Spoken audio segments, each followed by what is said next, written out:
아모스 3장 1에서 15절 말씀입니다. 3장. 이스라엘 자손들아, 여호와께서 너희에 대하여 이르시는 이 말씀을 들으라. 애굽 땅에서 인도하여 올리신 모든 족속에 대하여 이르시기를, 내가 땅의 모든 족속 가운데 너희만을 알았나니 그러므로 내가 너희 모든 죄악을 너희에게 보응하리라 하셨나니, 두 사람이 뜻이 같지 않은데 어찌 동행하겠으며, 사자가 움킨 것이 없는데 어찌 수풀에서 부르짖겠으며, 젊은 사자가 잡은 것이 없는데 어찌 굴에서 소리를 내겠느냐. 덫을 땅에 놓지 않았는데 새가 어찌 거기 치이겠으며, 잡힌 것이 없는데 덫이 어찌 땅에서 튀겠느냐. 성읍에서 나팔이 울리는데 백성이 어찌 두려워하지 아니하겠으며, 여호와의 행하심이 없는데 재앙이 어찌 성읍에 임하겠느냐. 주 여호와께서는 자기의 비밀을 그 종 선지자들에게 보이지 아니하시고는 결코 행하심이 없으시리라.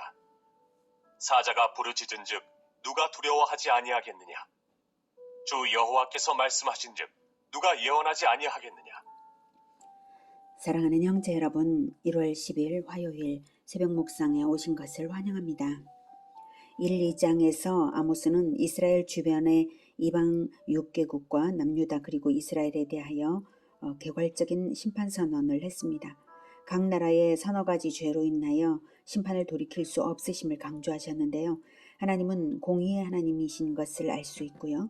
이스라엘의 거룩을 위한 장치로서 나시린과 선지자를 세우셨으나 이스라엘이 그들의 거룩과 예언마저도 금지하였으므로 하나님의 공의의 심판을 이제는 피할 수도 없고 돌이킬 수도 없음을 강조하셨습니다. 이제 아모스는 북이스라엘의 죄악에 대해 보다 구체적으로 깨우치며 그들에게 심판이 임할 수밖에 없는 필연성을 보여주기 위해 몇 편의 설교를 시작했습니다. 본장은 서론격의 설교입니다. 1절. 이스라엘 자손들아, 여호와께서 너희에 대하여 이르시는 이 말씀을 들으라. 애굽 땅에서 인도하여 올리신 모든 족속에 대하여 이르시기를. 설교의 대상은 이스라엘 자손들인데요. 북이스라엘에 성전이 없고 제사도 없고 우상의 땅이 되었지만 분명히 북이스라엘도 애굽 땅에서 인도하여 올리신 모든 족속 중 애굽 땅에서 인도함을 받은 족속입니다. 하나님은 구원을 먼저 행하시고 나서 언약을 맺으시고 율법을 주셨는데요. 이스라엘은 하나님의 구원을 받고 선민의 지위를 받았지만 여호와의 율법을 버리고 말았습니다. 하나님은 구원을 주셨지만 이스라엘이 구원을 걷어차고 말았습니다. 2절. 내가 땅의 모든 족속 가운데 너희만을 알았나니 그러므로 내가 너희 모든 죄악을 너희에게 보응하리라 하셨나니. 하나님께서 출애굽을 시키시고 언약을 맺으신 사건은 하나님의 특별한 관계성을 맺으신 것이죠. 지구상에서 유일무이하고 역사 속에서 유일무이합니다. 하나님께서 모든 사람들을 다 속속들이 다 아시지만 여기서 너희만을 알았다는 것은 단 한 여자만을 사랑하여서 오랜 동안 사모하고 구애하여서 결혼한 남자처럼 그 여자만을 안다 이렇게 표현을 하는 것처럼 하나님은 오직 이스라엘만을 일편단심으로 사랑하셨습니다. 태초에 계획하신 구원 계획을 이루시기 위하여 구속사의 한 통로로 삼으시고 제사장 나라로 삼으시고 율법을 주시며 오직 그 계보에서 그리스도를 보내야 하셨으므로 거룩한 아들을 얻기 원하는 남편처럼 오직 이스라엘에 대한 사랑은 모든 민족에 대한 보편적 사랑의 수준을 훨씬 뛰어넘는 불가사의한 사랑을 하신 것입니다. 그러나 이스라엘이 그러한 하나님의 사랑을 헌신짝처럼 걷어찼고 돌아오라고 설득하여도 돌아오지 않고 오히려 하나님의 말씀을 전하는 선지자와 나시린을 박해함으로써 하나님을 완전히 거부하였으므로 이제는 보응하겠노라 하시는 것입니다. 이 말을 해도 어쩌면 사람들은 설마 그럴 리가 있겠냐 하며 심각성을 느끼지 못할 수가 있으므로 9번이나 의문형으로 당연한 대답이 나올 수밖에 없는 질문들을 합니다. 3절. 두 사람이 뜻이 같지 않은데 어찌 동행하겠느냐라는 거죠. 본절은 두 가지 의미가 있습니다. 이스라엘이 하나님의 뜻을 버려서 하나님과 뜻이 같지 않은데 어찌 하나님과 동행이 되겠는가. 하나님의 뜻을 버린 이상 하나님과 동행이 안 되고 그러므로 하나님으로부터 혜택도 없다는 의미가 있고요. 반면 아모스 자신은 하나님과 뜻이 같기 때문에 동행이 되어서 이와 같이 예언을 하고 설교를 하노라는 의미가 있습니다. 이스라엘과 아모스가 대조되면서 하나님과 뜻을 함께 해야만 동행도 되고 축복도 됨을 알 수가 있습니다. 하나님과 뜻을 함께 하시는 우리 모두가 되기를 기원합니다. 4절 사자가 움킨 것이 없는데 어찌 수풀에서 부르짖겠으며 젊은 사자가 잡은 것이 없는데 어찌 굴에서 소리를 내겠느냐. 사자처럼 부르짖는 아모스 자신을 비유한 말이면서 또한 그렇게 하나님께서 사자처럼 부르짖고 계심을 의미합니다. 사자가 이유 없이 포효하지 않듯이 하나님이 선포하라 하신 이 예언이 이유 없이 선포되겠느냐 이거죠. 그러니 사자의 포효와도 같은 이 예언을 듣고 두려워하라는 의미입니다. 5절 덫을 땅에 놓지 않았는데 새가 어찌 거기 치이겠으며 잡힌 것이 없는데 덫이 어찌 땅에서 튀겠느냐. 사냥꾼이 덫을 땅에 놓으면 새가 걸릴 때까지 덫을 치우지 않고 덫에 걸린 새는 놓아주는 일도 없는 것처럼 하나님은 범죄에 대한 응징을 하지 않고 심판을 취소하실 수가 없으시고요. 범죄에 얽힌 이스라엘을 심판 없이 심판대를 치우시지 않는다는 뜻입니다. 6절 성읍에서 나팔이 울리는데 백성이 어찌 두려워하지 아니하겠으며 여호와의 행하심이 없는데 재앙이 어찌 성읍에 임하겠느냐. 이스라엘은 전쟁이 나면 군인을 모으기 위해서 나팔을 붑니다. 그러니 나팔 소리를 들으면 전쟁이 났다는 뜻이니까 두려워할 수밖에 없죠. 그런 것처럼 아모스의 예언이 전쟁을 알리는 나팔 소리와도 같지 않느냐 이거죠. 두려워해야 하는데 너희들은 왜 두려움이 없냐 이것입니다. 이스라엘 백성들이 듣고도 미동이 없는 것을 한탄하는 어조입니다. 여호와의 행하심 없이 재앙이 우연히 벌어질 리는 없죠. 재앙은 결코 우연이 아닙니다. 그것은 반드시 여호와께서 보내신 재앙이고 그렇게 보내신 이유가 반드시 있는 것입니다. 그러니 나팔 소리와도 같은 회개 촉구를 알아듣고 즉각 회개해야 함을 알게 하는 말입니다. 작은 재앙을 당했다면 더 큰 재앙이 오리라는 것입니다. 회개가 없이는 더 큰 재앙이 반드시 오게 되어 있는 것입니다. 7절 주 여호와께서는 자기의 비밀을 그종 선지자들에게 보이지 아니하시고는 결코 행하심이 없으시리라. 7절은 6절까지 비유적으로 말한 것을 풀어서 말한 것입니다. 아모스 자신에게 주 여호와께서 심판에 관한 비밀 즉 하나님의 계획을 알리셨기 때문에 자기가 그래서 듣고 알리는 것이고 이렇게 선포되고 있으므로 하나님께서는 반드시 선언하신 대로 행하신다는 것이죠. 하나님은 아무런 예고 없이 심판을 시행하시지 않습니다. 회개의 기회를 주시기 위해서 반드시 예고가 있는데요. 문제는 듣고도 무시하니까 문제인 것이죠. 선언이 떨어졌으면 신속한 회개만이 살 길입니다. 이 시대는 예언이 없는 시대라고 혹시 생각하시나요? 아닙니다. 구약 성경에 가득한 예언들이 전부 다 이 시대를 향하여 소리쳐 부르짖고 있는 것인 줄을 아시기 바랍니다. 성경의 모든 언약과 축복이 그대로 우리에게 적용되듯이 심판 예언 역시 회개 없는 이 시대 사람들에게 그대로 적용됩니다. 이 시대야말로 모든 계시가 이미 다 선포되었으므로 모든 심판을 당하든지 아니면 모든 축복을 받든지 양편으로 갈릴 것입니다. 신속한 회개로 늘 우리 주 예수님 편에 서는 우리 모두가 되기를 기원합니다. 8절 사자가 부르짖은즉 누가 두려워하지 아니하겠느냐. 주 여호와께서 말씀하신즉 누가 예언하지 아니하겠느냐. 사자의 포효를 들으면 두려워하듯이 선지자의 예언을 들으면 두려워하여야 마땅함에도 불구하고 두려워함이 없는 이스라엘에게 내가 바로 여호와의 말씀을 예언함인 줄을 제발 알라 하는 말입니다. 안타깝고 답답한 아모스의 심정입니다. 이처럼 아모스 자신이 심판을 선언하지 않을 수 없었던 필연적인 동기를 말하고요. 이제 9절부터는 본격적인 심판의 메시지입니다. 9절 아스돗의 궁궐들과 애굽 땅의 궁궐들에 선포하여 이르기를 너희는 사마리아 산들에 모여 그 성중에서 얼마나 큰 요란함과 학대함이 있나 보라 하라. 자기 궁궐에서 포학과 겁탈을 쌓는 자들이 바른 일 행할 줄을 모르느니라. 여호와의 말씀이니라. 그러므로 주 여호와께서 이와 같이 말씀하시되 이 땅 사면에 대적이 있어 내 힘을 쇠하게 하며 내 궁궐을 약탈하리라. 하나님께서 이스라엘을 심판하시기에 앞서서 이방인들을 증인으로 호출하고 있습니다. 바로 아스돗의 궁궐들과 애굽 땅의 궁궐들인데요. 아스돗은 블레셋의 한 성읍인데 70인역 성경은 아수르로 썼습니다. 궁궐이 있는 강대국을 소환한다는 점에서 아수르와 애굽을 불러 증인 세우시는 것으로 봅니다. 어떻게 쓰든 아수르든 아스돗이든 의미는 같고요. 이방을 불러 말씀하시기를 너희는 사마리아 산들에 모여, 사마리아 산들 즉 북이스라엘의 수도가 사마리아죠.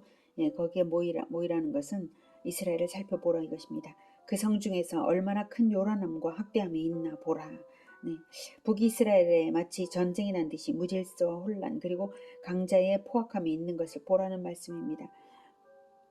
이방인들이 와서 보라는 것입니다. 그들이 놀라서 생각하기를 북이스라엘이 스스로 그러하니 그들이 그러한 심판을 당하는 것이 마땅한지 안 한지 이방인들이 와서 판단해 보라 이런 뜻입니다. 하나님께서 선민을 심판하실 것이 마땅함을 율법 없는 이방인조차도 객관적으로 판단할 수 있을 만큼 이스라엘의 범죄가 그러하다는 것입니다. 그러니 자기 궁궐에서 포악과 겁탈을 쌓는 자들이 바른 일을 행할 줄을 모르느니라. 이스라엘의 지도자층이 바로 그런 나쁜 자들이고요. 그래서 바른 일을 행할 줄을 모르는 자들임을 하나님이 원하시는 길로 나아갈 가능성이 없음을 나타냈으니 심판이 마땅합니다. 그래서 선고를 낸 것이 바로 11절입니다. 그러므로 주 여호와께서 이와 같이 말씀하시되 이 땅 사면에 대적이 있어 네 힘을 쇠하게 하며 네 궁궐을 약탈하리라. 사면의 대적에게 약탈당하게 될 것이 바로 심판입니다. 사면의 대적이 있다는 것은 인간계의 그 누구에게도 도움을 청할 수 없음을 나타냅니다. 12절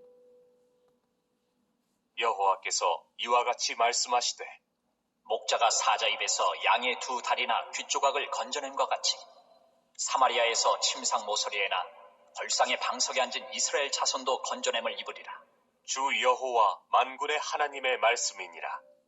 너희는 듣고 야곱의 족속에게 증언하라.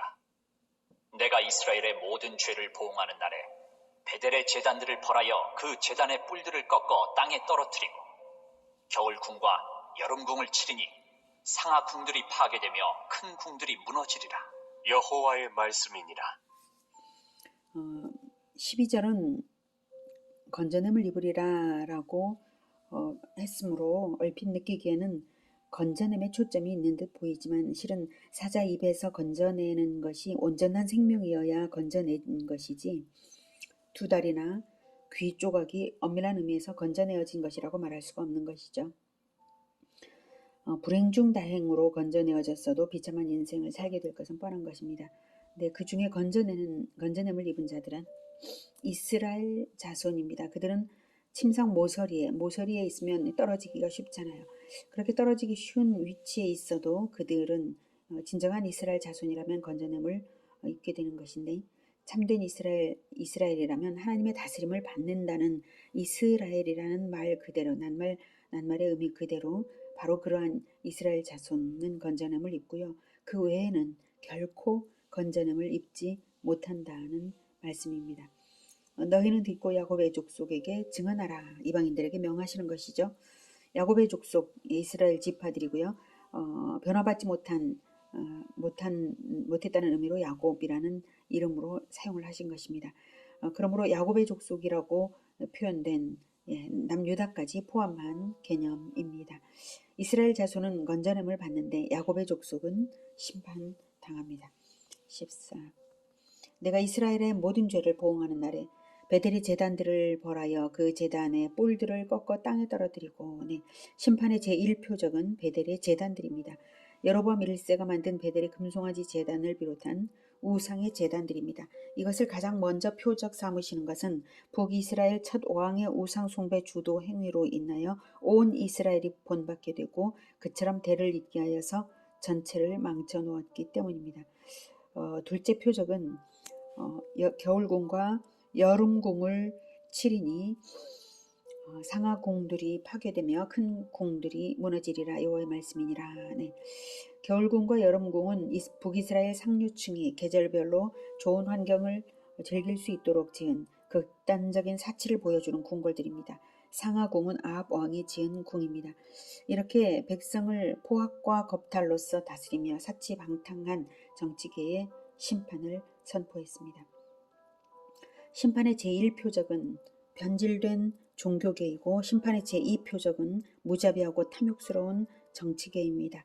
종교 지도자나 정치인이 아니라고 해서 안심해도 된다는 뜻은 아니고요. 대표자들이 그러하므로 북이스라엘에는 총체적인 심판이 불가피해졌습니다. 오늘은 아모스의 심판선언 설교를 통하여서 이방인까지도 불러서 증인을 삼으시면서 객관적인 심판의 이유를 확인하게 하시고 변질된 종교계와 탐욕스러운 정치계를 심판하실 것을 들었습니다. 포효하는 사자의 소나귀에 잡힌 듯이 이미 죄악의 올무에 걸린 처지를 깨달아 신속하게 회개하는 것만이 살 길입니다.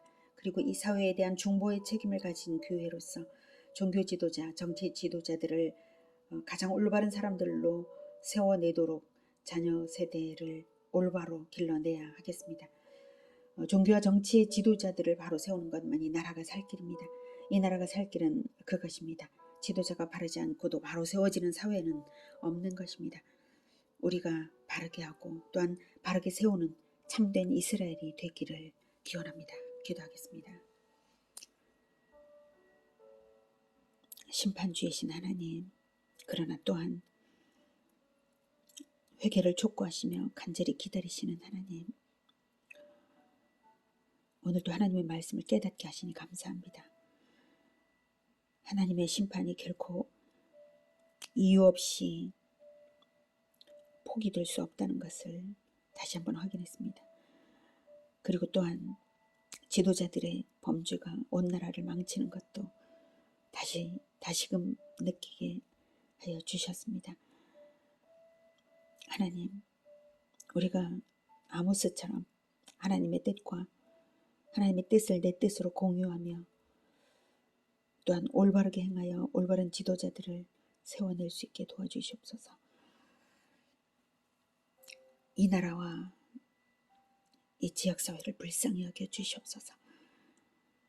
우리가 이 나라를 중보할 수 있는 그 중보하는 공동체가 될 수 있도록 우리를 정결케 하시고